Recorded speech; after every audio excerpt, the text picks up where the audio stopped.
Thank you very much, and thank you all for being here. For the next 40 odd minutes, हम कुछ हिंदी में बात करेंगे, कुछ अंग्रेज़ी में बात करेंगे, कुछ कविताएं पढ़ेंगे, कुछ बातचीत करेंगे. But I'd like to tell you, you've heard Yatin's biography. I'm sure you are all familiar with his work. But his work is extra special to me because we both come from the same sort of native place. My family is from Ayodhya, and Yatindra, to my mind, is synonymous with Ayodhya. But I think beyond Ayodhya also, there is a great resonance that I feel with his work, because I feel that it mirrors my own persuasions in life in a very unique way. So I'm very fortunate to be speaking with Yatindra. और समा बांधने की बात है तो मैं गुजारिश ये करूँगी कि सबसे पहले जो टाइटल कविता है बिना कलिंग विजय के, वो आप पढ़ के हमें सुना दें, उसके बाद हम बातचीत शुरू करें. बहुत धन्यवाद प्रज्ञा, आप सबका बहुत आभार.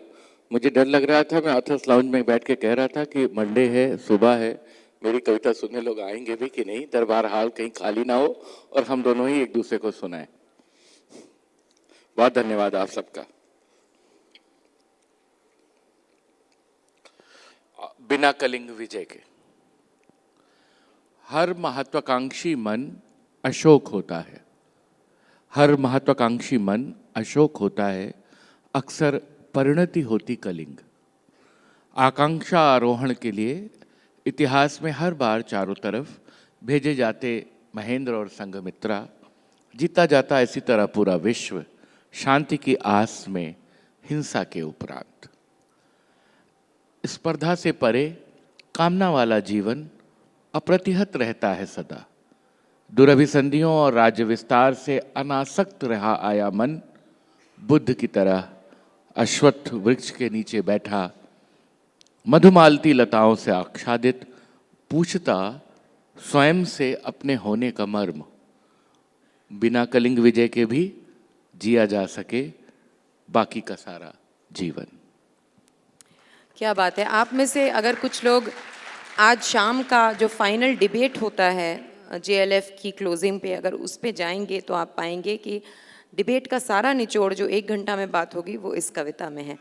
डिबेट का टॉपिक है पैसिफिज्म इज़ फॉर लूजर्स, और अगर आप ना जा पाएँ तो एक कविता बस दोबारा पढ़ लीजिएगा.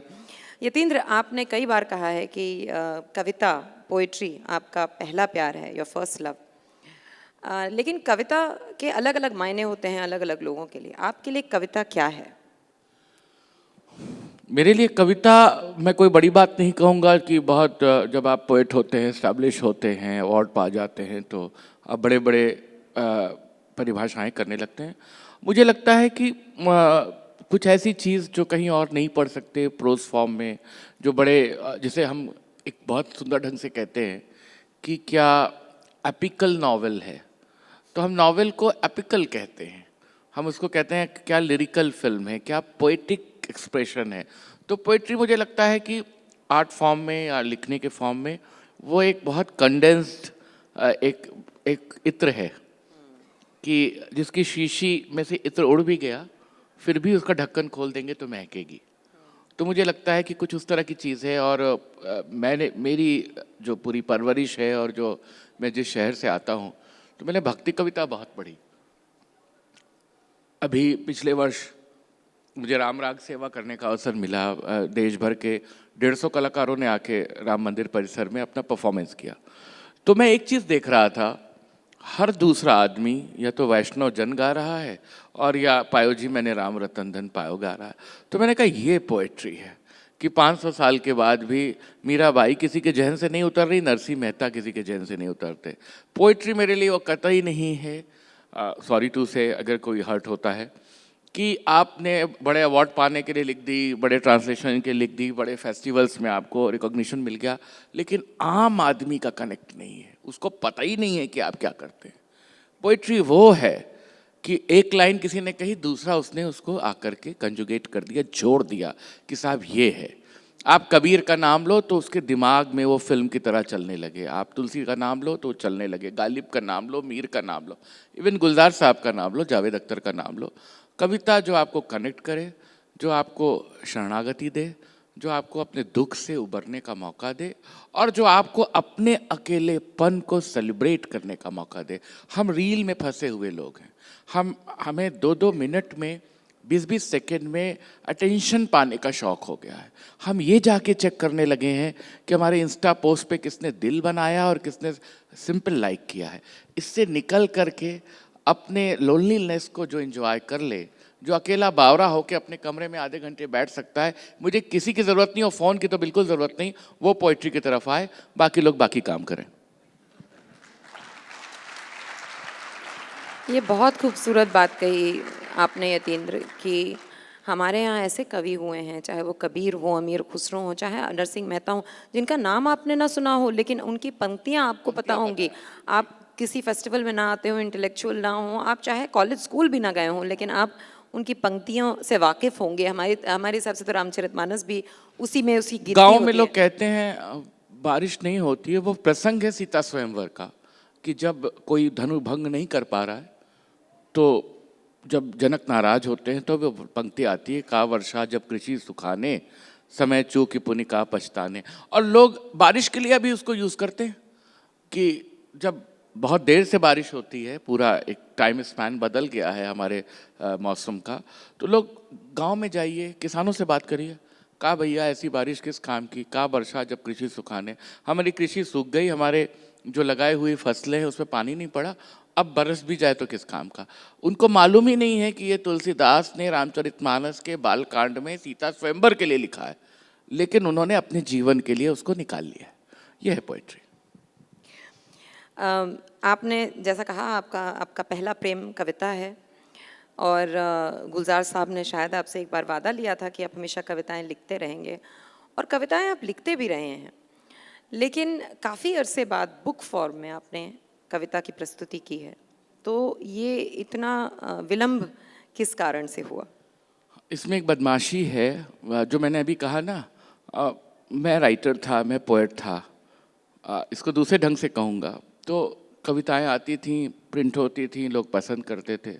फिर उस दौरान म्यूज़िक पे लिखना शुरू किया। दुर्भाग्य कहें सौभाग्य कहें कि गिरजा देवी, बिस्मिल्लाह खां, ये सारी किताबें आती गईं और पसंद की जाती रहीं, फेस्टिवल्स में बुलाया जाने लगा। एक एक एक जिसे कहते हैं कि लोकप्रिय होने का चस्का लग गया। तो मुझे लगा यार कोई ऐसा काम करो कि हिट हो, लाइमलाइट पड़े। फिर लता मंगेशकर वाली किताब आ गई। लता मंगेशकर वाली किताब आई तो मैं ठहरा ही नहीं, 5-7 साल से मैं टहल ही रहा हूँ, हर फेस्टिवल में देश विदेश जा रहा हूँ। तो एक जैसे किसी एक्टर की गलती से कोई कमर्शियल हिट हो जाए और उसको पैसा मिलने लगे तो वो दूसरी कमर्शियल के चक्कर में पड़ता है। फिर वो जब इस्टेब्लिश हो जाता है तब लगता है कि चलो पेट भर गया है तो अब आर्ट फिल्म भी कर लेते हैं। तो मेरा काम वैसे ही है कि मैं कमर्शियल सक्सेस में फंसा हुआ था, आर्ट फिल्म की ओर अभी लौटा हूँ। फिर मैं अपने पुराने प्यार को कि चलो हो गया, अब 2 साल कुछ नहीं करेंगे तो भी लोग याद रखेंगे, भूलेंगे नहीं, तो मैंने कहा चलो कविता ही छपा लेते हैं। तो ये तो खैर is in a lighter mode. लेकिन मैंने अपनी माँ को खोया इस साल अप्रैल में। मेरा माँ से बहुत कनेक्शन था और हर बच्चे का होता है, उसमें कोई नई बात नहीं है। लेकिन मैंने अपने ग्रीफ को अपनी कमजोरी नहीं बनाया, उसको सेलिब्रेट करना शुरू किया, क्योंकि मैंने ज़िंदगी के जो मोमेंट माँ के साथ बिताए थे, वो जो एब्सेंस की प्रेजेंस है मेरे जीवन में, उसने मुझे बहुत तोड़ा। तो मैंने बहुत सारी कविताएं लिखी। तो मेरे कुछ दोस्तों ने कहा कि तुम्हारा इतने सालों से संग्रह नहीं आया है, ये कविताएं आनी चाहिए। तो just to tribute my mother कि वो हम सब, मैं थोड़ा सा भाग्यवादी हूँ, तो मुझे लगता है मेरी माँ किताब पढ़ रही होंगी जहाँ भी होंगी। तो मैंने कहा अपनी माँ को दिखाना है कि मैंने कविताएं लिखी हैं और तुम्हारे लिए लिखी हैं, जिसमें तमाम तरह के सेगमेंट्स हैं। तो वो एक प्रेशर था, इनर प्रेशर, कि मुझे पोइट्री कलेक्शन लाना है, एक बात।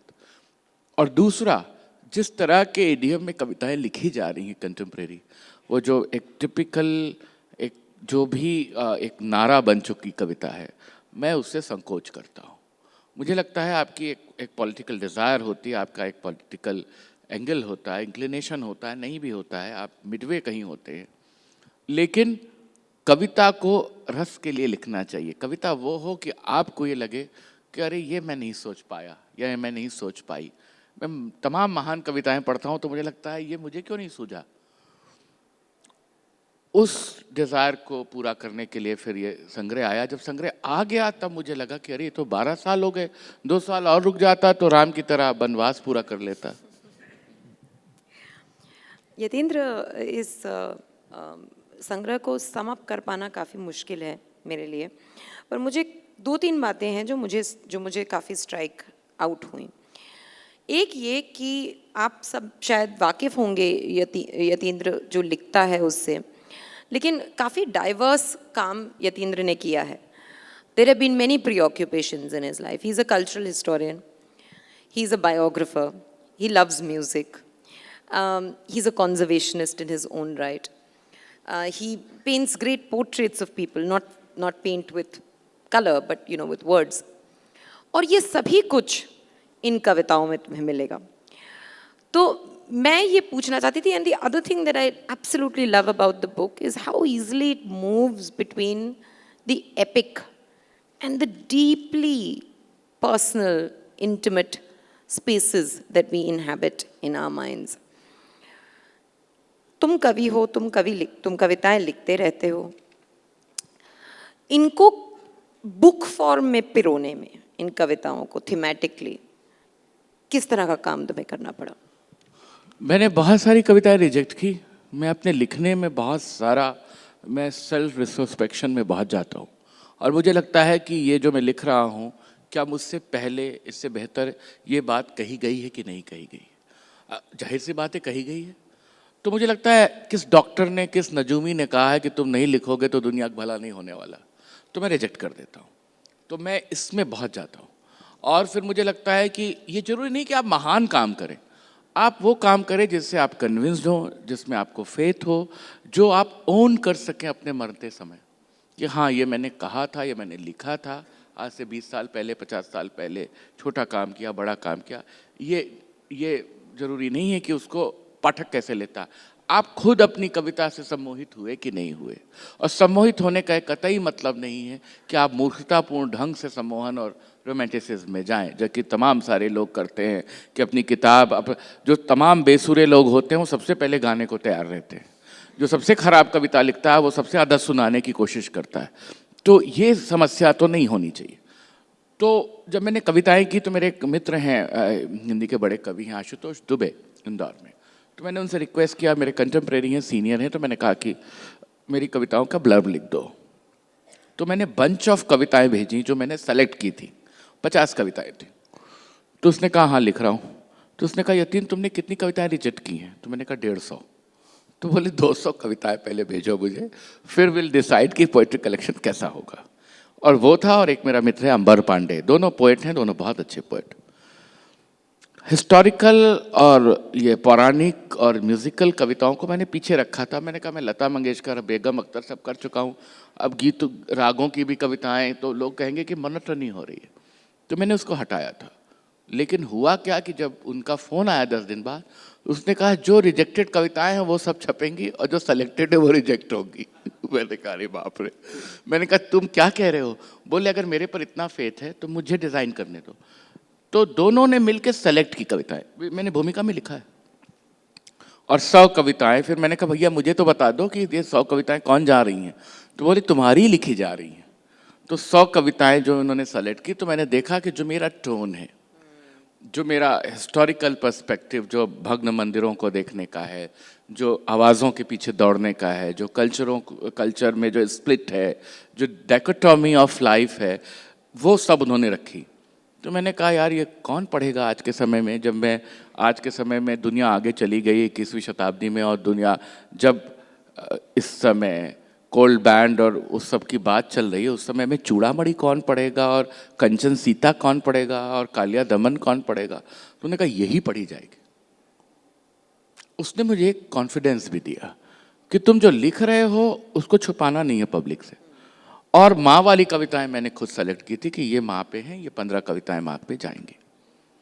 इस तरह से कविता का संग्रह बना। चूंकि 12 साल बाद आ रहा था, तो जितने भी मूड की कविताएं थी उनको एक सेगमेंट में डाल करके, 4 पार्ट में करके हमने 100 कविताओं का संग्रह बनाया। मैंने कहा कोई पढ़ता नहीं है, कोई खरीदता नहीं है, पब्लिशर पे भी प्रेशर नहीं होना चाहिए कि कितनी कविताएं आपने छाप दी। तो मैंने कहा ये भी नहीं लगना चाहिए कि अपने को प्रूव करने के लिए, क्योंकि एक बायोग्राफर और एक कल्चरल हिस्टोरियन की तरह एस्टैब्लिश हो चुके हैं, फिर से ये हिंदी कविता में आके कुछ करना चाहते हैं, अपनी दुकानदारी चलाना चाहते हैं, ये मैसेज नहीं जाना चाहिए। मुझे कविता लिखनी है इसलिए मैं लिख रहा हूँ। तो 100 कविताओं का एक बैलेंस संग्रह बनाया। मुझे आश्चर्य है कि रिलीज होने के बाद से इन्हीं कविताओं पे सबसे ज़्यादा बात हो रही है। आपने खुद कहा कि ये कविताएं बिल्कुल एक नया प्रस्थान है, तो कविताएं तो मैं लिख ही रहा था, 20 साल से लिख रहा था, और जितनी छपी हैं उससे ज़्यादा रिजेक्टेड हैं। गुलजार साहब कहते हैं मतलब जब मैंने काम किया, उन्होंने कहा बेटा किसी शायर का सबसे अच्छा काम उसके डस्टबिन में देखना चाहिए, वो जो रिजेक्ट कर देता है। तो मुझे लगता है कि हर लेखक के साथ ये होता है कि वो जो लिखता है और जो अपने खुद सेल्फ रेट्रोस्पेक्टिव में जाता है तो उसको लगता है कि हटा दो यार, इसकी क्या ज़रूरत है। तो इस तरह से मैंने एडिट किया कविताओं को और फिर आपके सामने। एक मशहूर अंग्रेज़ी लेखक हैं, उन्होंने कहा था बड़े संक्षेप में कि राइटिंग इज़ एडिटिंग, और मेरे ख्याल से that is the only thing you need to remember about writing, whatever you are writing. But Yatindra, 4 खंडों में विभाजित है ये किताब, अलग अलग थीम्स अलग अलग खंडों में तुमने एक्सप्लोर की है। थोड़ा इन 4 पोर्शंस के बारे में। हाँ, पहला पोर्शन है हिस्ट्री पोएम्स और मैथोलॉजिकल पोएम्स। मैथोलॉजी को मैंने रिक्रिएट किया है कि मैथोलॉजी में क्या हुआ था, आज क्या हो सकता है। इसमें एक कविता है, अभी पढ़ दूंगा आपके आगे। फिर सेकंड है जो मेरा अपना क्षेत्र है, म्यूज़िक एप्रिसिएशन, हिस्ट्री एप्रिसिएशन, तमाम सारे कैरेक्टर्स। बैजू बावरा पे कविता है, नैनसुख जो बहुत बड़ा पहाड़ी कलम का कलाकार था, अल्लाह जिलाई बाई जो मांड की गायिका थी बीकानेर में, तो इन पे कविताएं हैं। थर्ड सेगमेंट है हिस्ट्री कम कल्चर पोएज़ैक फॉर्म में, जिसे प्रोज पोइट्री कहते हैं, और उसमें वो भी है, कंटेम्प्रेरी सीन भी है। उसमें तमाम कविताएं ऐसी हैं, तीर तलवार, बर्छी और भाले, मछली और कांटा, और तमाम कविताएं जो पॉलिटिकली सटायर हैं, जो आजकल के समय पे आकर के हस्तक्षेप करती हैं। आखिरी खंड वहाँ पर है। तो ये था, और मेरे ये बिल्कुल मतलब मैंने खुद से तय किया है, कविता की किताब हर साल नहीं आनी चाहिए, कविता की किताब 10-15 साल में एक आनी चाहिए। तो मुझे मालूम था कि अगली किताब मैं 10 साल बाद ही लाने वाला हूँ, अगर रहा इस दुनिया में तो फिर मुझे लगता है कि अभी जितना है काम उतना दे दो, पब्लिक पढ़ ले, फिर देखते हैं। 10 साल तो चल जाएगी ये किताब। बार बार कई ऐसी कविताएं हैं जो मुझे हाल ही में मिली है किताब, लेकिन मैंने भी कई बार पढ़ ली हैं।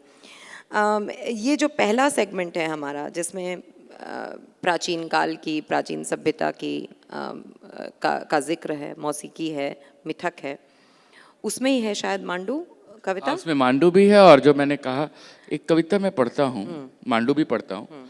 एक कविता सिर्फ ये बताने के लिए कि भीतर क्या चलता है आपके। आप इससे वाकिफ होंगे, कालिया दमन, जो एक कालिया के पास गेंद चली गई थी और कन्हैया लाने गए थे। भीतर का कालिया दमन। गेंद लेने कूद गए कन्हैया, जमुना के शाम नीर में छपाक, कालिया नाग को खेल खेल में छका, ले आए जल के ऊपर अपना प्रिय कंदुक, और कालिया के पराक्रमी होने का भान। गेंद लेने कूद गए कन्हैया, जमुना के शाम नीर में छपाक, कालिया नाग को खेल खेल में छका, ले आए जल के ऊपर अपना प्रिय कंदुक, और कालिया के पराक्रमी होने का भाव। कूद जाते हैं ऐसे ही हम भीतर बहती सरिता में, बाहर निकल आता है कभी स्वयं को प्रसन्न रखने वाला कोई खिलौना, गेंद की तरह उछलता गोल गोल कोई विचार। याद नहीं रहता ये द्वापर नहीं है, अन्यथा आत्ममुग्धता, ताकत और दर्प का सहस्र फण नाथ सकते जमुना के जल से उतराते हुए, बजाते शांति की मधुर सुर बांसुरी। तो आपके अंदर का कालिया दमन कैसा है, ये मैंने कहने की कोशिश की है। मैं वो सुना देता हूँ जो आपने कहा। मैंने 4-5 शहरों पे कविताएं इसमें संकलित की। मैं हिंदी, इंग्लिश, मराठी, उर्दू सब पोइट्स को जब पढ़ता हूँ, मुझे सिटी मेमोइर्स बहुत लुभाते हैं। सिटी पे मैंने बहुत सारा काम किया अपने शहर पे, आप जानती हैं। तो मुझे लगता है कि हमेशा दिल्ली, बेंगलोर, कलकत्ता, चेन्नई, अमृतसर, इन्हीं पे बात होती है, लखनऊ पे बात होती है। छोटे शहरों को जिन शहरों के भग्नावशेष बचे हैं उन पे कोई बात नहीं करता या कम करता है। उड़िया में हुआ है काम काफ़ी, कुछ मराठी में हुआ है, लेकिन हिंदी इंग्लिश में एक फैशन है कि बॉम्बे कलकत्ता ही बात होगी। तो मैंने मांडू, रघुराजपुर, चिदम्बरम, पंढरपुर इस तरह के शहर चुने, हम्पी, जिन पे कविताएं की और जिन शहरों में मैं गया। तो मांडू में पढ़ता हूँ। बिलासखानी तोड़ी के स्वर पर बहती चली आती एक प्रेम कहानी।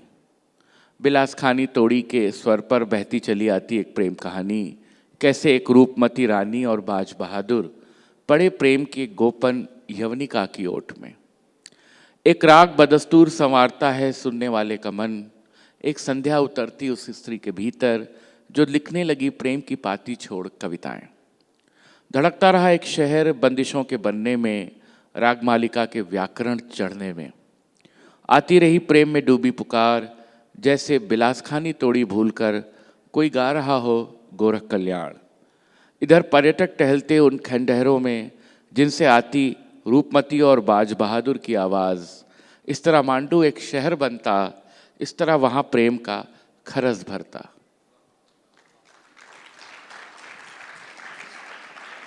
You know, one of the great things about this anthology is that, and I've said it in different words slightly earlier, is that you will find what you come looking for. You will find cultural history, you will find a biography, you will also find the finest travel writing. ये मांडू पर कविता पढ़ी यतीन्द्र ने। Mandu is a small town near Maheshwar in Madhya Pradesh. मैं पंढरपुर पे अंग्रेज़ी अनुवाद हुआ है इसकी कविता का, वो पढ़ना चाहूँगी। और इन 4 वर्सेस में Yatindra will take you to Pandharpur and leave you with Pandharpur. Wearing hand cymbals like an open necklet, a singing man passes the rhythm of devotion to another. The other one diffuses supplication in the sounds of cymbals, chiplis, and tambura. The streets of Pandharpur echo with the sadhana of the Varkaris. Singing for Vithoba, their tender chorus keeps time with time, giving it rhythm. Clad in white with their Sankirtan, they infuse the music with bounteous colors. From the temple of Vithoba and Rukmini flutter colorful, dulcet pennants. Be it the tradition of esoteric knowledge, Bhagavad stories answering eternal questions, or the cautionary words of Abhang, for once Pandharpur drowns in joyous sounds of dhol, dafli, jhanj. Chandrabhaga does not so much as ripple without conferring with Eknath, Tukaram, Gyaneshwar.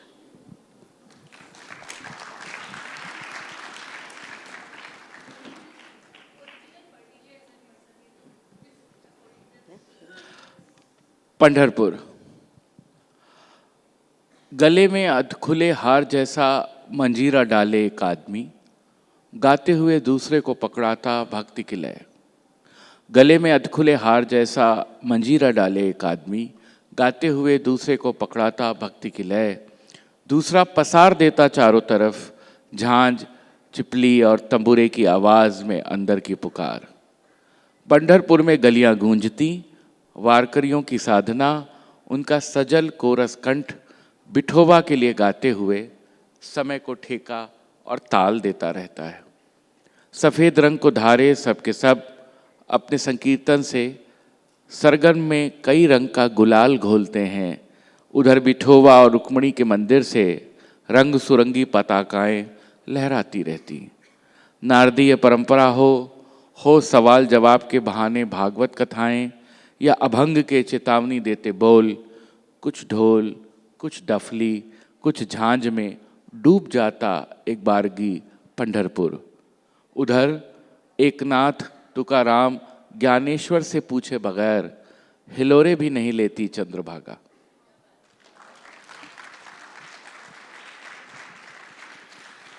Awadh और अयोध्या यतीन्द्र की कविताओं में, उसके काम में, कण कण में है, उसके डीएनए में क्रिएटिवली और लिटरली हैं।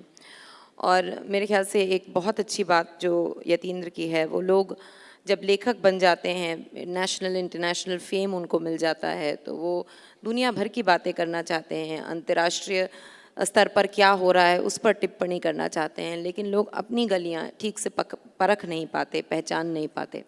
और जिस तरह से यतीन्द्र अयोध्या को समझते हैं, अवध को समझते हैं, मेरे हिसाब से आज के ज़माने में तो ऐसा कोई नहीं है जो जिसका ज्ञान इस स्तर पर हो।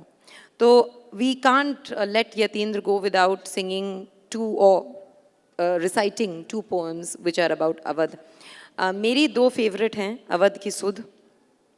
मैं इनका आपको बैकड्रॉप बता दूं जब तक Yatindra is looking for them. Wajid Ali Shah Awadh के आखिरी नवाब थे। वहाँ रेजिडेंसी थी ब्रिटिश की। उन्होंने ऐसे लांछन लगा के कि वो कल्चर में काफ़ी इन्वेस्टेड हैं। ये आयरनी देखिए कि जब ब्रिटिश यहाँ आते हैं तो कहते हैं कि we are uncivilized and they are on a civilizing mission. And then their allegation against Wajid Ali Shah is that he spends all his time in cultural, he's preoccupied with cultural activities, he's preoccupied with music and dance, and thus he is not free, he's not fit to govern. And he is of course exiled and sent to Metia Bros in Calcutta, and he spends the rest of his time trying to recreate Awadh and missing Awadh. And I think that is one small thing that he has tried to capture. Awadh की सुध। तमाम ठुमरियों को करो जलावतन, ढेरों बोल परनों को लौटा दो गोमती को, वापस भेजो यहाँ से दूर इत्र फरोश और गुल तराशों की नफासत। तमाम ठुमरियों को करो जलावतन, ढेरों बोल परनों को लौटा दो गोमती को, वापस भेजो यहाँ से दूर इत्र फरोश और गुल तराशों की नफासत। टमटम पालकियों और चंदन चौकियों से भरपूर इलाके को फिर से करो खाली, एक बार जतन से ढूंढ डालो उस्तादों के दालान, पुरानी हवेलियों के चौगान और महफिलों तक जाने वाली आबनूस की सीढ़ियाँ। करो मटिया बुझ सब कुछ, धकेल कर किवाड़ के पार देखो, शायद कोई आए ज़रूर हसरत से तकने और ये कहने, खुश रहो अहले वतन, हम तो सफ़र करते हैं। एक बार फिर से ही सही नए कागज़ पर लिखो पुरानी रोशनाई से शरर, सरशार, मजाज और बिंदादीन महाराज के पते। एक बार फिर से ही सही नए कागज़ पर लिखो पुरानी रोशनाई से शरर, सरशार, मजाज और बिंदादीन महाराज के पते। बिसरा दिए गए किसी कलाम की तरह पढ़ो अवध, बिसरा दिए गए किसी कलाम की तरह पढ़ो अवध, जैसे वो अवध न हो, वो हो आपका घर।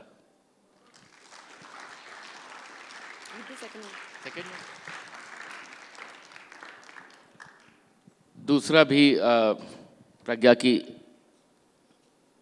आदेश है प्रज्ञा का, हजरतगंज में वाजिद अली शाह। मैं कभी कभी ऐसी बेवकूफ़ी भरी बहुत चीज़ें सोचता हूँ कि आज महात्मा गांधी अगर चले आए और म्यूज़िक कंसर्ट में बैठ जाए तो कौन सा भजन पिक करेंगे अपने प्रार्थना सभा के लिए। मैंने ऐसी बहुत सारी चीज़ें लिख रखी हैं अपने लिए। या अगर लता मंगेशकर को आज कुछ हिप हॉप गाना हो तो वो किस ड्रेस में आएंगी, या दिलीप कुमार को अगर एफिल टावर के आगे नाचना हो तो कैसे करेंगे। तो ऐसे ही ये कविता है हजरतगंज में वाजिद अली शाह। कभी ऐसा हो सकता है किसी लखनवी शाम दिख जाए। हजरतगंज जो आप नहीं जानते मैं बता दूं, वहाँ का सबसे पॉश इलाका है, सबसे अलीट क्लास का मार्केट है हजरतगंज। जैसे आप एक ज़माने में, आप आज के समय में आप खान मार्केट कह सकते हैं दिल्ली को, जिस किसी ज़माने में वो कनॉट प्लेस होता था, तो कनॉट प्लेस ऑफ लखनऊ है हजरतगंज। कभी ऐसा हो सकता है किसी लखनवी शाम दिख जाए जाने आलम लखनऊ के हजरतगंज में, खरीदते अपनी नाजो और बनी यूनिवर्सल बुक सेंटर में, बेचैन ढूंढ रहे हों पुराने ज़माने की कशीदाकारी वाली किमखाब के कपड़े जो उन्हें भसीन सन्स या मॉडर्न सिल्क हाउस में जाकर देखने पड़े। वे पता लगाते हों अब कहाँ मिलेंगे उनकी सरपरस्ती में रहने वाले शायर, गवैये और हुक्का पानदान संभालने वाली परियां। मगर जाने आलम को मालूम नहीं इस बीच पता नहीं कितना पानी बह चुका है घाघरा और गोमती से होकर, और न जाने कितनी चीज़ें हमारे दौर से बाहर जा चुकी, जैसे वे कबाड़ खाने में रखा गैर जरूरी असबाब हों। हजरतगंज भी हैरानी से तकता है अपने उस अंतिम नवाब को जिसके चेहरे पर एक बेनूरी और फीकापन है। हजरतगंज भी हैरानी से तकता है अपने उस अंतिम नवाब को, जिसके चेहरे पर एक बेनूरी और फीकापन है। बेपरवाही के इस जमाने में उन्हें कमबख्त अवध भी शामिल लगता है अब। जिस पर बेचारगी का आलम यह, बड़े इमामबाड़े में खड़े पर्यटक जाने आलम से ही बेखबर निगाहों से पूछते हैं, कितनी दूर है बेली गारद। Bailey Garad is where the residency used to be, where the conspiracy against Wajid Ali Shah was hatched. I want to come to the final segment of the book, Yatindra. You said that you wrote this book as a tribute to your mother, as a way to remember her and to grieve her. But the great beauty of the poems that Yatindra has written for his mother is that they also teach you how to grieve, how to hold space for loss, how to hold space for grief in our lives. इस segment के बारे में यतीन्द्र अगर आप 2 minute बात करें, उसके बाद 1-2 कविताएं यहाँ से सुनाएं तो। मैं ये तो नहीं कहूँगा कि मैं अकेला इस दुनिया में इंसान हूँ जो अपनी माँ को प्यार करता है और उनको खो करके उदास है।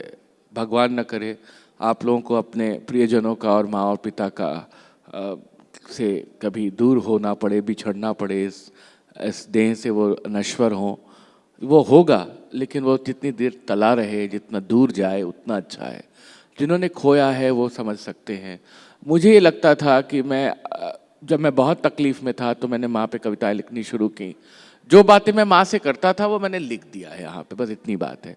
और मैं अपने माँ का ऐसा दुलारा लड़का था कि मैं जब JLF आता था तो मैं जैसे छुट्टी पाता था मैं भाग के जौहरी बाज़ार जाता था, राणा साड़ी सेंटर जाता था, उनके मन की लहरिया, पचरंगी, चुनरी, फिर वहाँ पर एक चूड़ियों की दुकान है, उनके पसंद की चूड़ियाँ खरीदता था।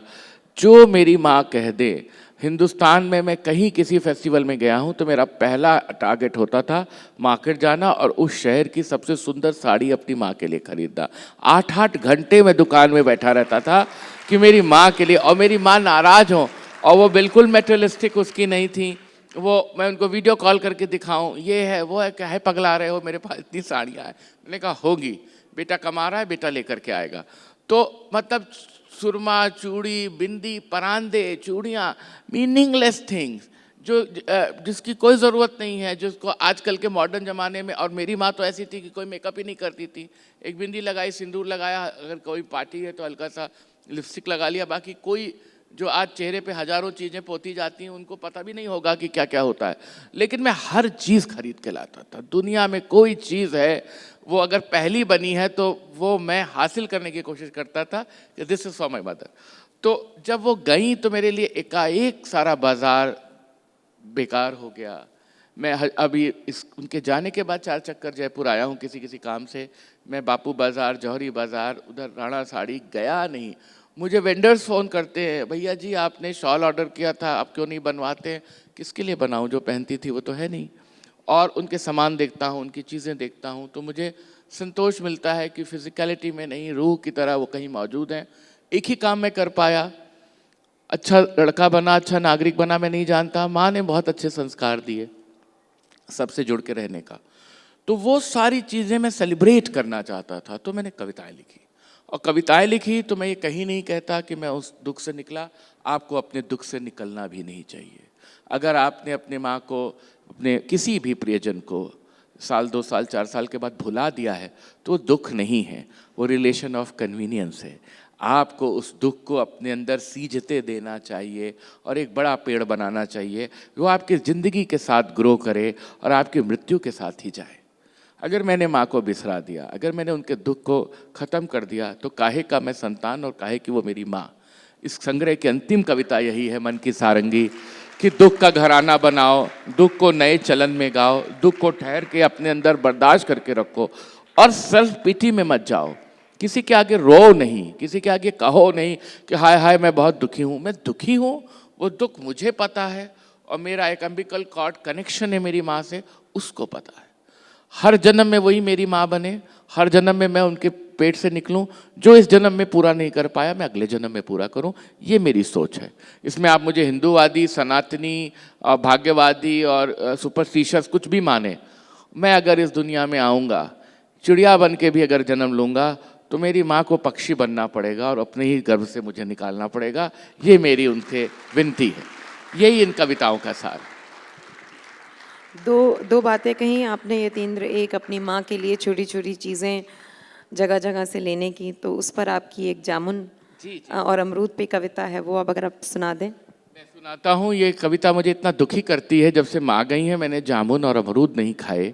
उनको बहुत पसंद थे और मेरे शहर में मिलते थे। मेरा कोई शहर इतना छोटा नहीं कि वहाँ जामुन नहीं मिलेगा, अमरूद नहीं मिलेगा।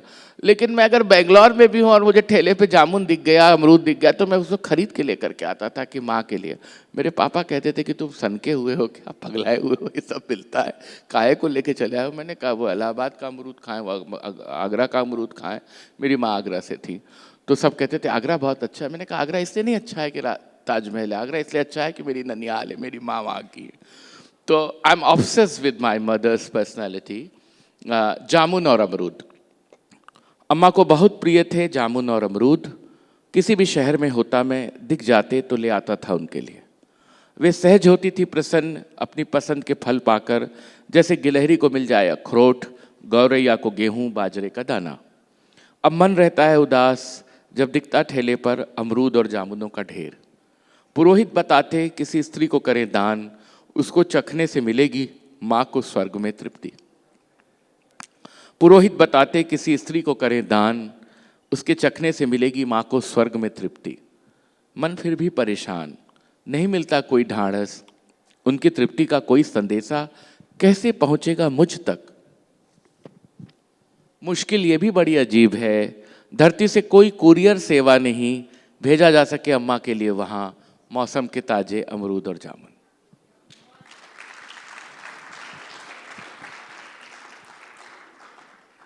Amma loved them, the humble guavas in Jamun.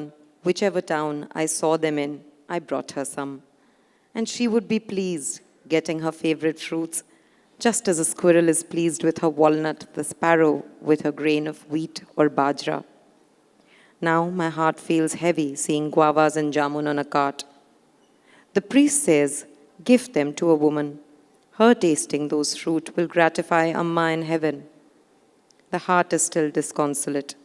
It finds no consolation. How will her gratification be conveyed to me? I am in a quandary. There is no courier service to heaven to send Amma season's guavas and jamun.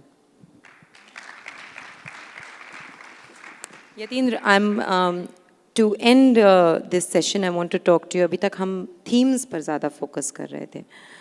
मैं आखिरी के जो कुछ minute बचे हैं उसमें तुमसे form की बात करना चाहती हूँ। मुझे मैं कोई आलोचक नहीं हूँ, खासकर कविताओं की आलोचक नहीं हूँ, लेकिन मुझे एक बात लगी जब मैंने एक कविता का संग्रह पढ़ा कि जो भी पुरानी जो हमारा गोल्डन पीरियड था पोइट्री का, जो भक्ति पीरियड था, या फिर अगर हम हमारे ग्रेट पोएट्स, मॉडर्न पोएट्स की, अर्ली मॉडर्न पोएट्स की भी अगर हम बात करें, निराला की बात करें, उस तबके के राइटर्स की बात करें, उन सब की कहीं ना कहीं इसमें एक झलक है। लेकिन फिर भी ये एक कंटेम्प्रेरी कलेक्शन है। पर मुझे ऐसा नहीं लगा कभी भी कि तुम वो उस आधुनिकता के पीछे भाग रहे हो जो कई पोएट्स जिससे जूझ रहे हैं आज। ये तो मेरा अपना विचार है, इस बारे में हमारी कोई बात नहीं हुई है अब इससे पहले। मैं तुमसे सुनना चाहती हूँ कि फॉर्म को तुमने किस तरह से अप्रोच किया है इस कलेक्शन में। मुझे लगता है कि मैं दूसरों का अनुभव तो नहीं जानता कि उनके अनुभव क्या हैं और वो क्या सोचते हैं। मेरी अपनी जो बनक है, जो मेरा अपना मानसिक तैयारी है, जिस तरह से मैं कलाओं में, संस्कृति में डूबा हुआ, शहरों में डूबा हुआ, रिश्तों में डूबा हुआ, संगीत में डूबा हुआ, पौराणिक कथाओं में डूबा हुआ और तमाम तरह के फोक, ट्राइबल, कल्चरल आर्ट्स में इंडल्ज पर्सन हूँ, तो मुझे लगता है कि मुझे वही कहना चाहिए जो मैं कहता हूँ। मैंने कभी किसी फैशन परस्ती के चक्कर में कोई किताब नहीं लिखी और उसका सौभाग्य देखिए, उसकी एक अलग एक दुविधा है कि जिन चीज़ों को कभी प्लान करके नहीं काम किया कि नहीं ये करने से ये होगा, वो किताबें मशहूर होती चली गई। जब मैंने ट्रांसलेशन किया अक्का महादेवी का तो हिंदी वाले जानते ही नहीं थे, कि कम लोग जानते थे। आज से 12 साल पहले 13 साल पहले भैरवी करके मैंने पूरी ट्रांसलेशन की अक्का महादेवी की। फॉर्म की जहाँ तक बात है, फॉर्म खुद को सेलेक्ट करता है। इसमें तमाम राइमिंग की कविताएं भी हैं, इसमें तमाम प्रोज पोएट्री हैं। अष्टछाप का म्यूज़िक मुझे बहुत पसंद था, वो वल्लभाचार्य संप्रदाय का संगीत। और वहाँ पे क्या है कि होली होती है नाथद्वारा में, तो होली को होली नहीं कहते, वो कहते हैं राग काफ़ी की आलापचारी। दिवाली को कहते हैं राग कान्हड़ा की आलापचारी। बसंत को कहते हैं राग बसंत की आलापचारी। हर त्यौहार वहाँ राग की आलापचारी है। तो मुझे ये बात बहुत समझ में आई, और वो ट्रेडिशन है वल्लभाचार्य के शिष्यों का। तो अष्टछाप पे मेरे को बहुत कुछ लिखना था, मैं एक बहुत बड़े कल्चरल ऐसे में कन्वर्ट कर सकता था, लेकिन इसमें 3 कविताएं अष्टछाप पे है। लेकिन उसने अपना फॉर्म प्रोज चुना, राइमिंग उसमें भी आई, रागों की डिटेलिंग उसमें भी आई। एक कविता है एक दिन चोर आएगा, तो उसमें राइमिंग हो रही है, ईमान है, दुकान है, बेईमान है, परेशान है। किया नहीं, वो कविता ऐसी है कि वो उसने अपना फॉर्म चुना। 2 संग्रह पीछे जाऊं ड्योढ़ी पर आलाप में, उसमें तमाम कविताएं ऐसी हैं जो राइमिंग में जाती हैं। मुझे राइमिंग बहुत पसंद है, मुझे बंदिशें बहुत पसंद है, मुझे ऐसे अनसंग लोगों की बंदिशें पसंद है जिनको कोई नहीं पूछता। बख्शू नायक, बैजू बावरा, बाज बहादुर, रानी रूपमती, तमाम ऐसे, गोपाल नायक, जिन्होंने कविताएं लिखी। मुझे विद्यापति बहुत पसंद आते हैं। राधा भेली मधाई, या जो उनकी कविता है कि मैं तरुणी, मैं बालक मैं तरुणी गे। तो मुझे हर जगह वो एक रेजोनेंस दिखता है कल्चर का, मुझे वहाँ पे इंटरेक्शन दिखता है, मुझे कन्फ्लिक्ट ऑफ आइडियाज़ दिखता है, वो मुझे बहुत भाता है। इसलिए मुझे भक्ति काल बहुत पसंद है, मुझे रीति काल बहुत पसंद, मुझे कंटेम्प्रेरी कविता बहुत पसंद है। श्रीकांत वर्मा की मगध संग्रह मुझे हिस्टोरिकल लगता है कि कैसे उनका राजनीति से मोहभंग होता है, और कैसे वो 2-3 इडियम्स को लेकर के, 2-3 मेटाफर्स को लेकर के पूरा मगध लिखते हैं। काशी है, मगध है, मणिकर्णिका है, डोम है, शव है और गंगा है, और पूरा संग्रह तैयार होता है। मुझे कुंवर नारायण बहुत भाते हैं, जब वो कठोपनिषद से उनका यमराज का और नचिकेता का संवाद उठाते हैं, आत्मजयी लिखते हैं। कुछ कविताएं बहुत भाती हैं, कुछ अलग अलग ढंग से कोई पसंद आता है। लेकिन प्रॉपर अगर मुझे पढ़ना है तो मैं महादेवी वर्मा को पढ़ूंगा, मैं मीराबाई को पढ़ूंगा, मैं निराला को पढ़ूंगा, मैं जयशंकर प्रसाद को पढ़ूंगा, मैं दिनकर को पढ़ूंगा। नए जो बच्चे बैठे हैं, कवि बैठे हैं, मैं उनसे ज़रूर कहूँगा अपनी परंपरा को खूब अच्छे से पढ़ें। किसी भाषा के प्रति कोई वैमनस्यता न रखते हुए तुकाराम को पढ़ें, बहिनाबाई को पढ़ें, मुक्ताबाई को पढ़ें, अक्का महादेवी को पढ़ें, आंडाल को पढ़ें, ज्ञानेश्वर को पढ़ें, कबीर को पढ़ें, मुक्तिबोध को पढ़ें, अज्ञेय को पढ़ें। इतना पढ़ लें कि आपको कम से कम कविता की विविधता, जीवंतता, कल्चर से साबका हो जाए। बाकी जब आप लिखने बैठेंगे, कविता खुद आपको चुनेगी कि आपको किस राह जाना है। I can, my counter is showing 30 seconds, but I have time for a couple of questions. Yeah, excellent. So I will turn the floor to you now. We have already 2 hands up here. If we can get the mics up front. चलिए फिर आपकी मेरे पास तो बहुत लंबी list थी फरमाइशों की, लेकिन अब आप एक फरमाइश कर दीजिएगा जब आप पे आएगा तो।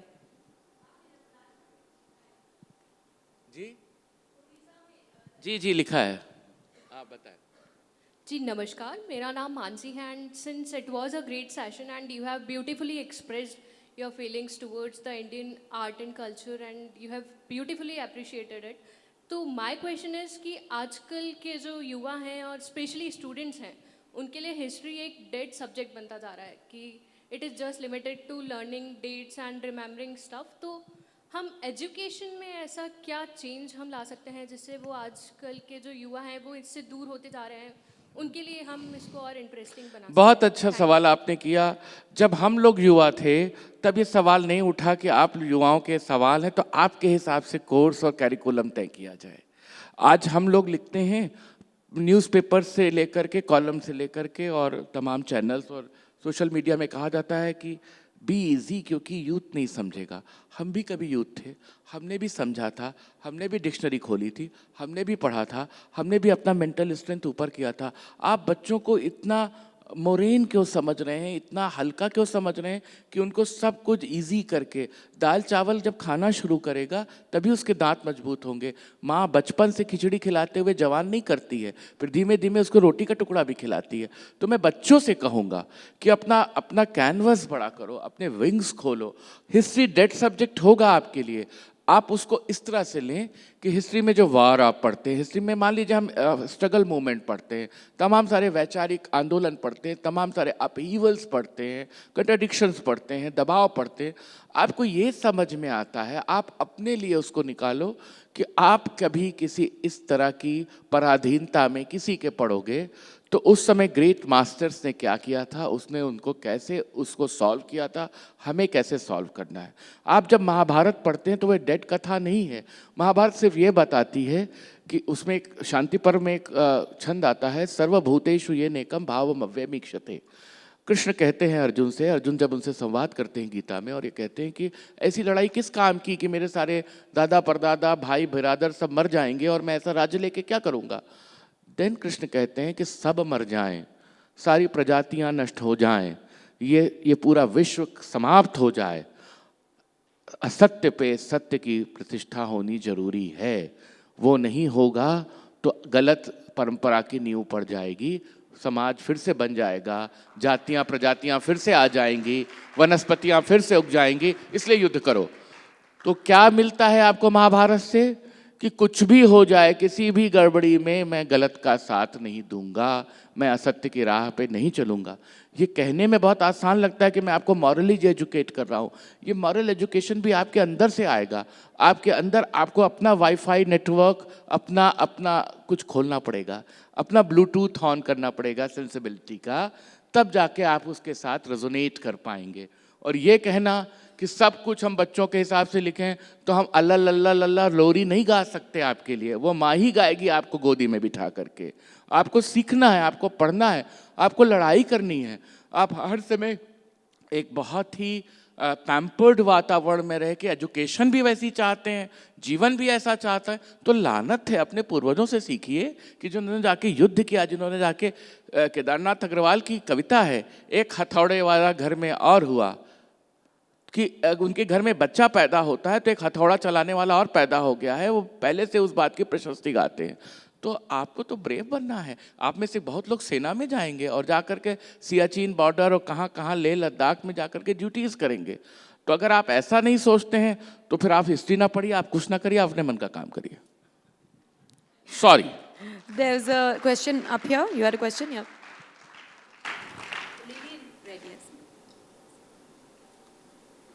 तीन जी, जी। पहले भी मैं आपसे कई बार मिल चुकी हूँ क्योंकि मैं भी अवध से हूँ। कई बार मैंने आपसे कहा है जी, कि जी। आप मुझे कहीं ना कहीं कनेक्ट करते हैं। आज आप मुझे सीधे हजरतगंज ले गए जहाँ 20 साल पहले मैं छोड़ मॉडर्न सिल्क हाउस से साड़ी खरीदी आपने? बिल्कुल सर। पर आज एक और कनेक्ट आपसे मिला कि आपका ननिहाल भी आगरा से है, मेरा भी ननिहाल अच्छा, सवाल बताएं मैम। सर, आपने कहा बार बार आपने यूज किया 12 साल 12 साल 12 साल, तो आपको नहीं लगता 12 साल का महाकुंभ था जिसमें आप डुबकी लगा कर आए? मैंने कुंभ के हिसाब से कविता संग्रह नहीं तैयार किया, और अर्ध कुंभ भी आता है, 6-6 साल में भी किताबें आ सकती हैं। एक मेटाफरिकली आप कह रहे हैं तो बहुत अच्छी बात है। दिक्कत क्या है, कुंभ का एक मेटाफर और है। हम त्रिवेणी में संगम में स्नान करते हैं, गंगा जमुना सरस्वती, लेकिन सरस्वती जिस तरह से लुप्त हो गई हैं वैसे हमारे दिमागों से भी सरस्वती लुप्त है। There's a question there at the back. The last question? Is the last question? I need to get the cue. There. Okay, go 5 minutes there. Namaskar. It was a very informative session. My name is Dr. Neha Parekh. Namaste. I too write in both the languages, Hindi and English. Not that prominent like you, but then we are trying to write. But like you recited the poem in Hindi, Pandhar wali poem, and the other one Jamun, and the same was translated and then recited by Pragya ji. Don't you think? Not translated by me, but recited. Translated by somebody else, but then you recited it. I'm not criticizing translators or kind of thing, but then don't you think that whenever the recital goes, the feelings get lost. I mean, the way it is written in the same language, the same thing is not there. Though so many efforts have been put in by the translator, but then something gets lost in the way. Do you agree with that? मैं इससे partially भी agree नहीं करता इस बात से कि ये एक यूटोपिया है, एक हम लोगों ने एक मिराज बना लिया है कि जो ओरिजिनल है वो ओरिजिनल है। आप ये बताएं, आप चूंकि आप हिंदी भाषी हैं इसलिए आप हिंदी से कनेक्ट कर रही हैं। अंग्रेज़ी की कविता बहुत सुंदर ढंग से ट्रांसलेटेड है, उसके बाद आप कनेक्ट नहीं कर पा रही हैं, ये हो सकता है। लेकिन आप ये बताइए कि हम लोग ने दुनिया के महान साहित्य पढ़े हैं, हमने गोर्की को पढ़ा, चेखव को पढ़ा, हमने कब रशिया में पढ़ा, हमने हिंदी या अंग्रेज़ी में पढ़ा, मैंने तुकाराम को अंग्रेज़ी में पढ़ा, मैंने अक्का महादेवी को कन्नड़ में नहीं पढ़ा, इंग्लिश में पढ़ा।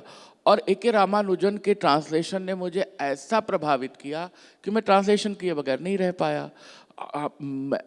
मैं इसमें चैलेंज कर सकता हूँ कि इसमें से 80% लोगों को संस्कृत नहीं आती होगी। किसने ओरिजिनल कालिदास पढ़ा है, किसने ओरिजिनल कुमार संभव पढ़ा है, किसने ओरिजिनल वाल्मीकि रामायण संस्कृत में पढ़ा है, उसके ट्रांसलेशन इंटरप्रिटेशंस पढ़े हैं या किसी से सीखा है।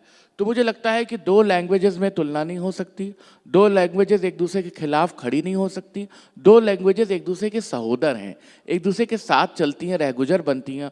और मैं तो तमाम बार ऐसे मानता हूँ कि ओरिजिनल से ट्रांसलेशन बेहतर होते हैं। तमाम ट्रांसलेशन ऐसे हैं कि मैंने उनको पढ़ के जो मतलब मैं क्या बताऊं कि मैंने क्या मैं एक ही किताब का नाम लूँगा, बहुत अच्छी किताब है नमिता देवी दयाल की द म्यूज़िक रूम। मैंने इंग्लिश में पढ़ी, मुझे उसमें डूब गया। वो ढूंढू ताई कुलकर्णी की कहानी है जो केसरबाई केरकर की शिष्या रही, उसका अद्भुत अनुवाद नीलाभ ने किया संगीत कक्ष नाम से। जब मैंने संगीत कक्ष की पढ़ा तो मुझे बिल्कुल नहीं लगा कि मैं ओरिजिनल का आस्वाद नहीं पा रहा हूँ। तो ये मैं ऐसे मानता हूँ। Well, that's all we have time for. किताबें मिल रही हैं बुक स्टोर में, अगर आपने नहीं खरीदी हैं तो खरीदें, अगर आपने खरीद ली हैं तो अपने प्रियजनों के लिए, मित्रों के लिए खरीदें। Yathindra will be signing copies and you can have a word with him at the book signing. Thank you Jaipur, thank you Pragya ji, आप सब आए, आपने सुना, बहुत आभार।